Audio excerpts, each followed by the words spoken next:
Taste the Daily. தொகுதி தேவர்சிலை அருகே அதிமுக பொதுச் செயலாளருக்கு மக்கள் உற்சாக வரவேற்பு அளித்து வருகின்றனர். இது குறித்த விவரங்களை தலைமை செய்தியாளர் ஜெயக்குமார் வழங்க கேட்கலாம். வணக்கம் ஜெயக்குமார், விவரங்களை வழங்கலாம். வணக்கம். அனைத்து இந்திய அண்ணா திராவிட முன்னேற்ற கழகத்துடைய பொதுச் செயலாளரும் சட்டமன்ற எதிர்க்கட்சி தலைவரும் முன்னாள் முதலமைச்சருமான புரட்சித் தமிழர் எடப்பாடி கே பழனிசாமி அவர்கள் மக்களை காப்போம் தமிழகத்தை மீட்போம் என்ற எழுச்சி பயணத்தில் இன்றைக்கு சிவகங்கை மாவட்டம் மானாமதுரை இந்த பகுதிக்கு சட்டமன்ற தொகுதிக்கு வந்திருக்கிறார். இங்கே திரண்டிருக்கக்கூடிய பல்லாயிரக்கணக்கான பொதுமக்கள் உற்சாக வரவேற்பினை அளித்துக் கொண்டிருக்கிறார்கள். அந்த காட்சியை நாம் பார்த்துக் கொண்டிருக்கிறோம். இன்று காலை முன்னதாக இந்த பகுதியிலே கோயில் காவலாக இருந்து உயிரிழந்த காவல்துறையினுடைய கொடூர தாக்குதலில் பலியான அஜித்குமார் வீட்டிற்கு நேரில் சென்று ஆறுதல் தெரிவித்து 5 லட்சம் ரூபாய் நிதி உதவி வழங்கினார். தொடர்ந்து கீழடிக்கு நிதி ஒதுக்கீட்டு கீழடியை தொடங்கி வைத்த அந்த கீழடி அருங்காட்சியகத்துக்கு நேரில் சென்று பார்வையிட்டு செய்தியாளரை சந்தித்தார். அதன் பிறகு தென்னைநார் விவசாயிகள், வெளிநாடு வாழ் அந்த தமிழக மக்கள் மற்றும் பல்வேறு விவசாய அமைப்புகள் மற்றும் பல்வேறு சங்கங்களை சார்ந்த நிர்வாகிகளை சந்தித்து பேசினார். அவர்களுடைய கோரிக்கைகளை ஏற்றார். 2011 21 வரை அனைத்து இந்திய அண்ணா திராவிட முன்னேற்ற கழக அரசு கீழடி அகழ்வாராய்ச்சிக்கான அருங்காட்சியகம் அமைக்க 12 கோடி ரூபாய் மதிப்பீட்டில் நிதி ஒதுக்கீடு செய்து டெண்டர் விட்டது. திமுக ஆட்சி வந்த பிறகு டெண்டர் ரத்து செய்து கமிஷன் கலெக்ஷன் கரப்ஷனுக்காக புதிதாக டெண்டர் வைத்து ஸ்டிக்கர் ஒட்டி கொண்டார்கள். கழக ஆட்சியிலே திருபுவனம் தாலுகா அறிவிக்கப்பட்டு தாலுகா அலுவலகமாக கட்டப்பட்டது. சிவகங்கை மாவட்டம் மானாமதுரை அருகிலே பாரம்பரிய புலிக்குளம் மாடுகளுக்காக ஆராய்ச்சி நிலையம் அமைக்கப்பட்டது. வைகை ஆற்றில் சுமார் 50 கோடி ரூபாய் மதிப்பீட்டில் திருபுவனம், மீனாட்சிபுரம், தட்டான்குளம், ஆதனூர் ஆகிய இடங்களில் தடுப்பணைகள் கட்டப்பட்டிருக்கு. கழக ஆட்சியில் திருபுவனம் நீதிமன்றம் உருவாக்கப்பட்டது. அதே போன்று அனைத்து இந்திய அண்ணா திராவிட முன்னேற்ற கழக ஆட்சியிலே நீதிமன்ற கட்டிடங்கள் அமைத்து கொடுக்கப்பட்டது. அனைத்து இந்திய அண்ணா திராவிட முன்னேற்ற கழக ஆட்சியிலே பேருந்து நிலையம் அமைத்துக் கொடுக்கப்பட்டது. அதற்கான இடம் தேர்வு செய்யப்பட்டு ஆட்சி மாற்றத்தின் காரணமாக இன்றைக்கு திமுக அரசியல் காழ்ப்புணர்ச்சியோடு கிடக்கலை போட்டிருக்கிறது. திருபுவனம் பேருந்து நிலையம் இன்னும் கட்டப்படாமலே கிடைக்கிறது.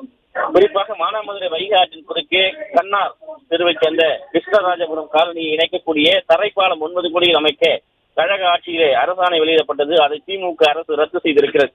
கழக ஆட்சியிலே திருபுவனம் அரசு மகளிர் மேல்நிலைப் பள்ளி, அரசு பேருந்து பணிமனை, வேளாண்மை விரிவாக்க மையம் அமைக்கப்பட்டது. அனைத்து இந்திய அண்ணா திராவிட முன்னேற்ற கழக ஆட்சியிலே திருபுவனம் தாலுகாவிற்கு லாடன் ஏந்தல், அதே போன்ற திசைப்பிள்ளை ஏந்தல், மானாமதுரை தாலுகாவிற்கு கல்குறிச்சி, அதே போன்ற பொன்னபுரம், மேலப்பசலை, மூலிங்கலாரூர், அதே போன்ற இளையான்குடி தாலுகாவில் கட்டாத்தநல்லூர் ஆகிய பகுதிகளில் அரசு உயர்நிலைப் பள்ளி அமைத்துக் கொடுக்கப்பட்டு ஏழை எளிய பிள்ளைகள் கல்வி கற்பதற்கு வழி செய்யப்பட்டது. வெளியான்குடி நெடுஞ்சாலைத்துறை பணியாளர் விடுதி கழக ஆட்சியிலே அமைத்துக் கொடுக்கப்பட்டது. வெளியான்குடி தாலுகாவிற்கு முனைவென்றி சாத்தனூர் பகுதியிலே அரசு மேல்நிலைப் பள்ளி அமைத்துக் கொடுக்கப்பட்டது. மானாமதுரையில் புதிய பேருந்து நிலையம் அமைத்து தரப்பட்டது. மானாமதுரை அரசு மருத்துவமனை, நகர காவல் நிலையம், மகளிர் காவல் நிலையம், சிப்காட் காவல் நிலையம், காவல் துறை கண்காணிப்பாளர் அலுவலகம், கரூர் அலுவலகம் என பல்வேறு அரசு துறை அதிகாரிகளுக்கும் அந்த காவல் நிலையங்களுக்கும் மக்களுடைய பிரச்சனைகளுக்காக தீர்ப்பதற்காக அங்கே கட்டிடங்கள் அமைத்துக் கொடுக்கப்பட்டன. திருபுவனத்தில் புதிய பேருந்து நிலையம் அமைக்க வேண்டும் என்கிற கோரிக்கை இருக்கிறது. இளையான்குடியில் மிளகாய் மற்றும் பருத்தி கொள்முதல் நிலையங்கள் வேண்டும் என்ற, குளிர்பதன கிடங்கு வேண்டும் என்ற கோரிக்கை மக்களிடம் இருக்கிறது. திருபுவனம் நீதிமன்றத்துக்கு புதிய கட்டிடம் அமைக்க வேண்டும். சிவகங்கை மாவட்டம் முழுவதும் இருக்கக்கூடிய கண்மாய்கள் மீண்டும் மராமத்து செய்யப்படாமல் கிடப்பதாக மக்கள் குற்றச்சாட்டு இருக்கிறது. வைகை, காவிரி, குண்டாறு இணைப்பு திட்டத்தை நிறைவேற்ற வேண்டும் என்கிற கோரிக்கை மக்களிடம் இருக்கிறது. மானாமதுரை சிப்காட் மாண்புமிகு அம்மா அவர்களால் துவங்கப்பட்டு அதனை விரிவாக்கம் செய்து தொழில் வளர்ச்சிக்காக தொழில் வளர்ச்சி பெருக்கியது கழக அரசு. மானாமதுரை சிப்காட்டிலே மருத்துவ கழிவு சுத்திகரிக்கக்கூடிய நிலையம் அமைக்க வேண்டும், ரத்து செய்யப்பட வேண்டும் என்கிற கோரிக்கை இருக்கிறது. மானாமதுரை சிப்காட்டில் இருக்கக்கூடிய செயல்பாட்டில் இல்லாத பேருந்து பணிமனையை மீண்டும் செயல்படுத்தி மானாமதுரை மதுரைக்கு பேருந்து வந்து செல்ல வேண்டும் என்கிற கோரிக்கை மக்களிடம் இருக்கிறது. மானாமதுரை நகராட்சியில், திருபுவனம் பேரூராட்சியில், மதுரையில் உள்ளது போல ஆற்றின் இருபுறமும் சாலை அமைக்க வேண்டும். மானாமதுரை வட்டார கல்வி அலுவலகம் கட்டிடம் அமைக்க வேண்டும். வெளியான்குடி அரசு மருத்துவமனை விரிவாக்கம் செய்து தர வேண்டும். மானாமதுரை சிப்காட், அண்ணா சிலை, பழைய பேருந்து நிலைய பகுதியிலே ரயில்வே மேம்பாலம் அமைக்க வேண்டும். அதே போன்ற இளையான்குடி ஒன்றியம் சாலை கிராமத்தில் வரகுணேஸ்வரர் ஆலயம் அருகிலே உள்ள 26 ஏக்கர் பரப்பு கொண்ட ஊரணியை புனரமைக்க வேண்டும். அதனை சுற்றி நடைபாதைகள் அமைத்திட வேண்டும். இளையான்குடி ஒன்றிய தாயமங்கலத்தில் புறக்காவல் நிலையம் அமைக்க வேண்டும்.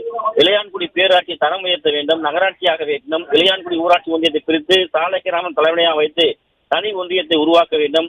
இளையான்குடி அரசு மேல்நிலைப்பள்ளி அமைக்க வேண்டும். சாலை கிராமத்தில் பாலிடெக்னிக் கல்லூரி அமைக்க வேண்டும் என்கிற மிகப்பெரிய எதிர்பார்ப்பு இந்த மக்களிடம் இருக்கிறது.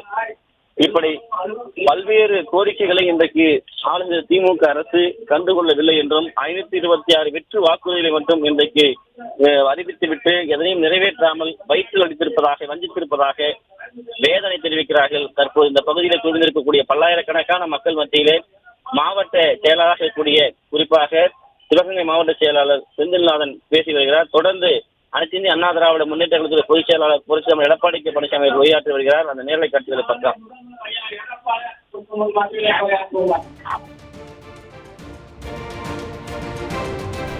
விவரங்களுக்கு நன்றி ஜெயக்குமார்.